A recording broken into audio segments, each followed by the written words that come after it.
some Bengals news. At the Growler, we got you. Hot takes, interviews from your host, Paul Dangro Jr. All right, welcome into the first ever edition of our Rewatch reaction show, our special show that we're doing this year with our good friend Charlie Goldsmith, who Charlie and I, for background on this, pretty much every Monday when we show up at the facility would start out discussing where'd you start on NFL Pro. Well, what was your filtered simulation? You can go in, you can filter to any situation from the game before, or maybe over the whole season, or maybe we go back multiple seasons. Where'd you start is what we always said. So we said, you know what? This would be a good show. We should do this as a show. And so here we are doing it as a show. Charlie, how you doing? At one point, this could have been pitched as a positive, optimistic show about all the crazy plays Burrow would have been making in 2024 or all of Evan McPherson's field goals. Who knows all the positive angles that this show could have taken. But instead, it's some defensive film that I just said to you was even worse than I thought. Yeah, even worse than you thought. But before we get into that, do want to remind everybody the home of all the Growler live shows, BetMGM Nation Kitchen and Bar down at the Banks. Our next live show will be before the game against the Browns, which I'm sure will turn out some more terrible defensive tape that we can talk about at that point. That game is on the 22nd. We will be down there. We look forward to seeing you down there. And of course, go down there for any of your big events, Nation Kitchen and Bar. .com to reserve a table for anything, including those big time UFC games or whatever you got that you want to check out. All right, Charlie, I'm going to start this way. The way I just said that I would. Where'd you start? Where did your film take you today? Yeah, I was inspired by the question post-game yesterday. Is it scheme or is it players? So I went through all of the 10-plus yard plays from the game, and I divvied up yards, scheme versus players. And, Paul, it was 203 yards scheme and 207 yards players on these 10-plus yard plays. So the answer is yes. There were some plays that were worse than I thought from an effort, from a technique, from a play calling perspective. I'm not really a big, defensive play calling is kind of its own little mystery world, but there were just some obvious examples of just bad play calls that Russell Wilson, who didn't play great, but he was ready to meet those moments when he saw a very vulnerable defense and very specific looks. And, there are 5 plays in particular that I'm sure I'll bring up over this conversation that I have about 7 stars by, which were just embarrassing and shouldn't happen at this level, regardless of who you have on the field, regardless if you're a 0-win team, or I guess the Bengals are a 4-win team, or any level. But yeah, to answer your question, I went through all the 10-plus yard plays the Bengals allowed, and it wasn't pretty. No, it wasn't pretty. What to you was the most egregious on the personnel effort execution? What's the starred one? What has the big star circle where you would open your presentation to the team about their failures? The effort one was the Najee Harris 10-yard touchdown run. I believe that was in the second quarter. You've got Jenkins getting stonewalled. You have B.J. Hill. They're letting him get behind the play, and Hill just takes the bait. You've got Trey Hendrickson doing an inside move against an outside run. It's like that doesn't quite add up, but it gets worse from here.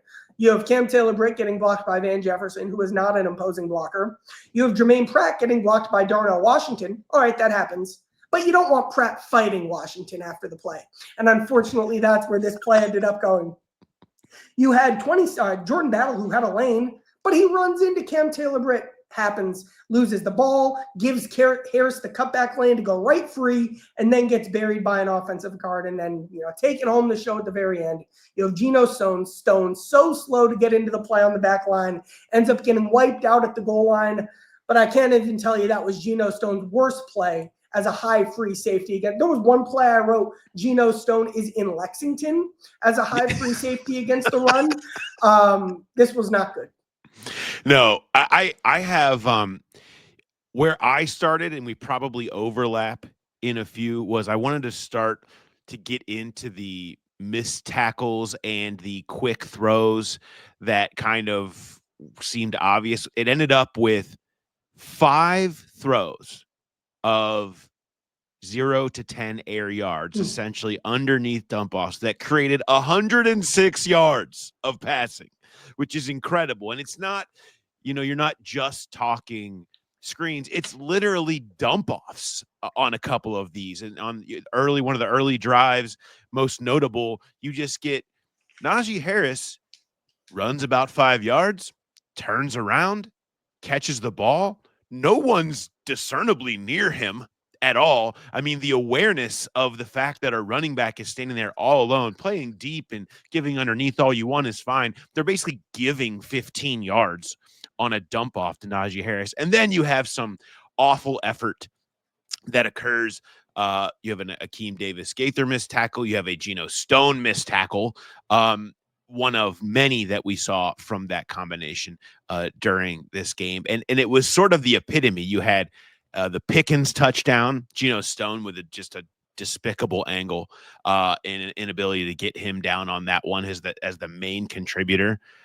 You had another 21-yarder for Pickens where Jermaine Pratt is just far too slow and doing we used to call it the Nick Vigil, where you run with your arms out. You run with your arms out like this. It's I have in my notebook the Thriller dance is what he's doing. Dance.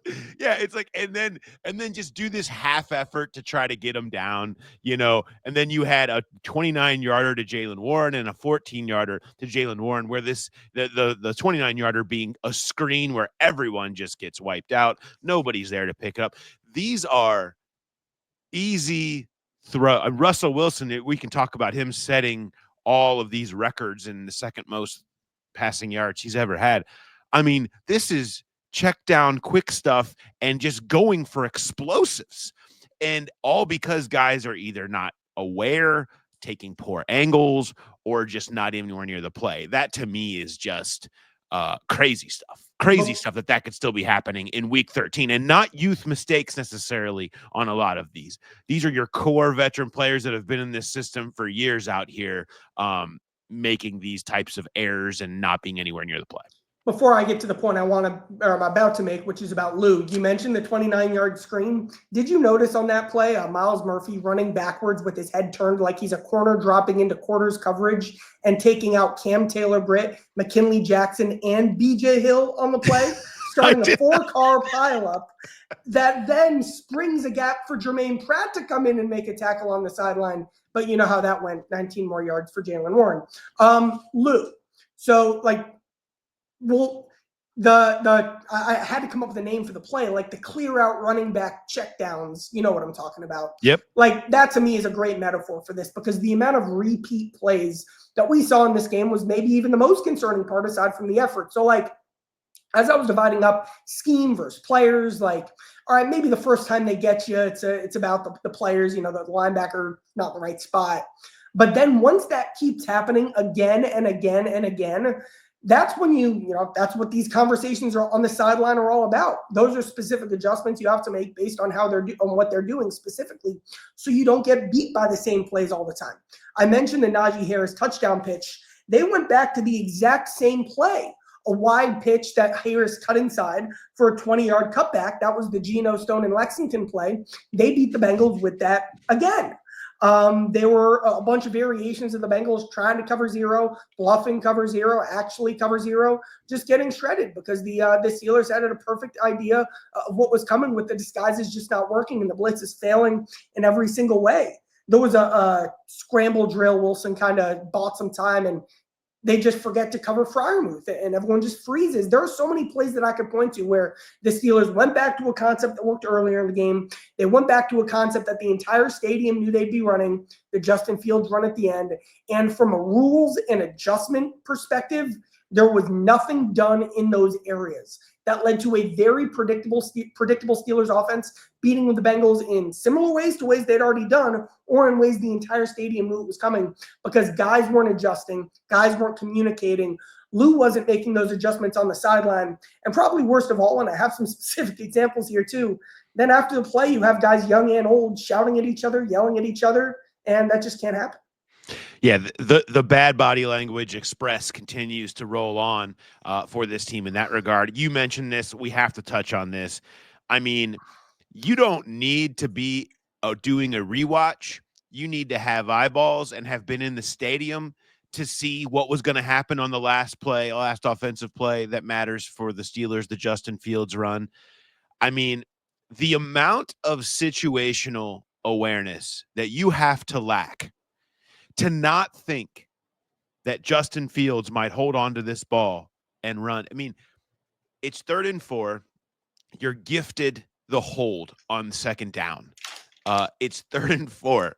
Justin Fields enters the game. So you also have the time while they're sorting out the hold and making the call to be like, okay, 3rd and 4, they're not going to throw it. They're going to want to run clock here. Justin Fields enters the game.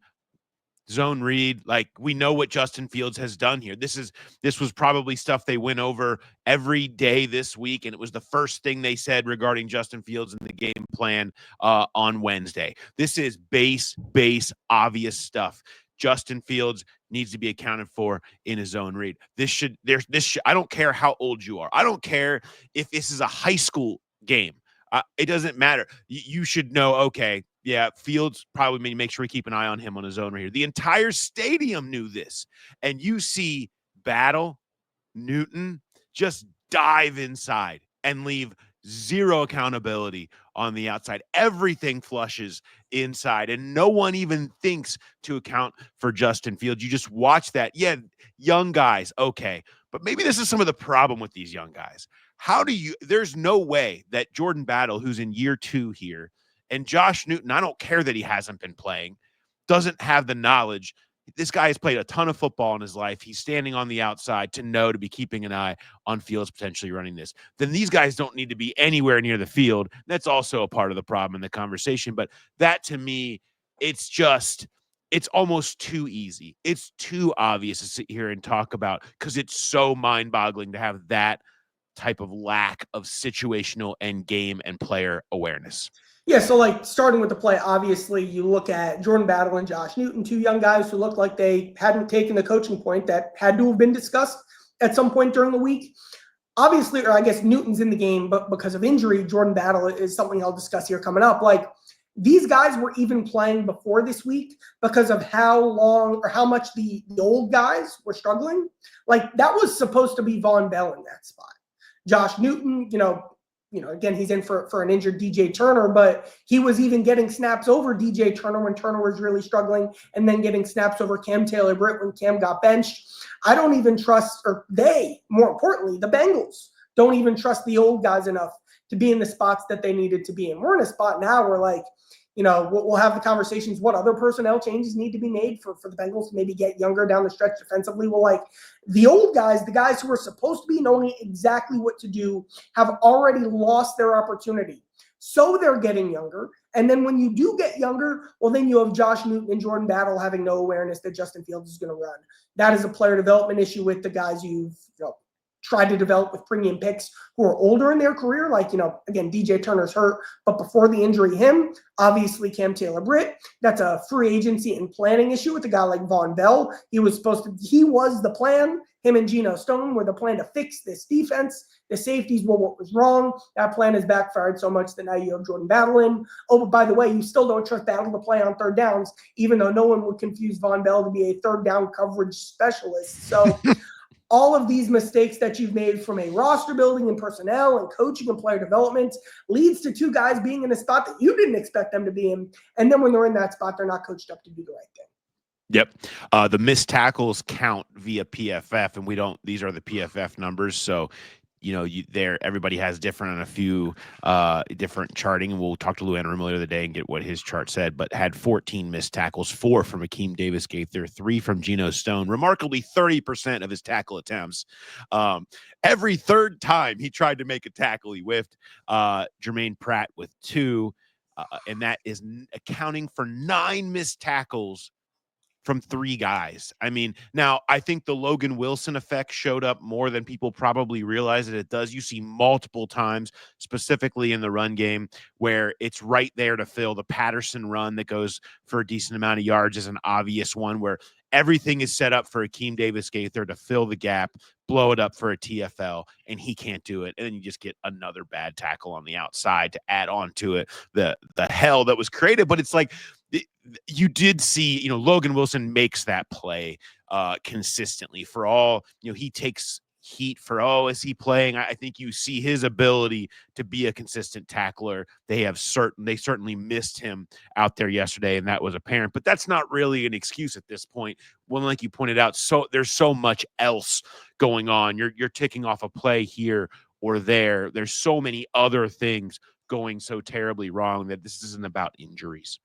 And then, sorry to keep bringing up the Geno Stone and Lexington play when there are so many examples of missed tackles to bring up, like you discussed.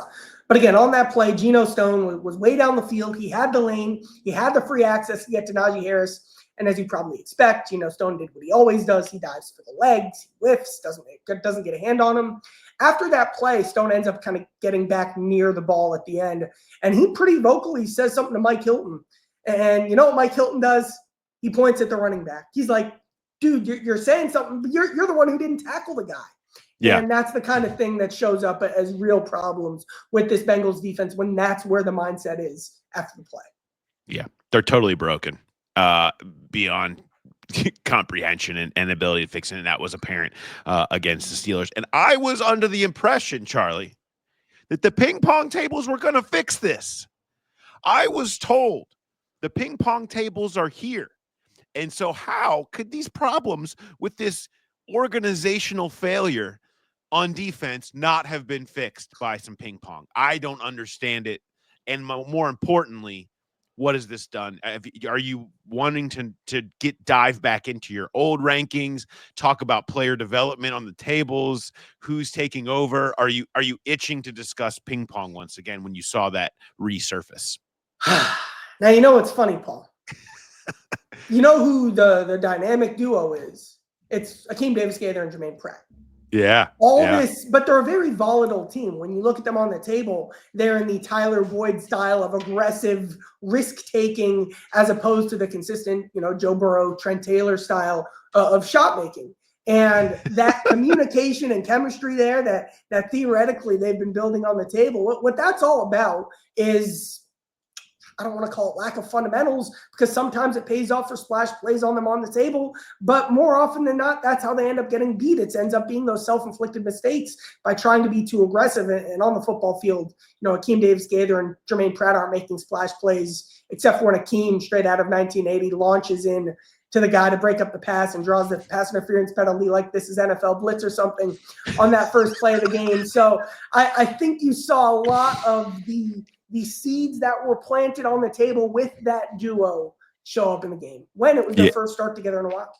No question. The decision by Akeem Davis-Gaither to just blow up the guy before the ball's even near to set a tone or something, I guess, reminded me of the year my team, shout out the St. Susanna Titans, one of the first football teams ever. When I was in grade school, we were truly terrible. We couldn't score a touchdown. We lose to everybody, and we were about to face this team that we thought we might have a chance to beat. And we made a decision that we were going to set the tone. And on the first play of the game, we were going to have our nose tackle blow up the opposing center before he snapped the ball, just to let him know that we're here to play. So we did that. We got the penalty. They scored a touchdown on the next play, and we got beat again. It sounds nice to set a tone, but you're really just taking a penalty, right? There's other ways to go about this. And it certainly felt like, we're going to be aggressive. Yeah, but that's probably not what it should look like. Not to pile on Akeem, but we're piling on everyone. They just allowed 44 points to the Steelers. You know what, the floor is for linebacker playing coverage? You got to be able to guard Pruitt one-on-one. Pruitt is Cam Grandy, but down a level because he's older. You got to be not just guard Pruitt one-on-one, not allow a catch and a penalty like Pruitt's T. Higgins or something. And that's what Akeem did. And, these one-on-one issues, these guys not executing from a responsibility standpoint, these guys not being put in spots to be successful, then allowing repeat mistakes, not developing, down the rabbit hole we go. Down we go. This was good. I mean, again, like the Bengals season, a touch dark, but I feel like that's just kind of where we're at. We are here to reflect. The eye in the sky does not lie, and we're not going to sit here and lie to you and tell you that it was all glorious. Maybe next time we'll have to go. We'll force ourselves to talk about the offense just to do something a little bit different. I don't know that people need to have it shoved back in their throats again next week.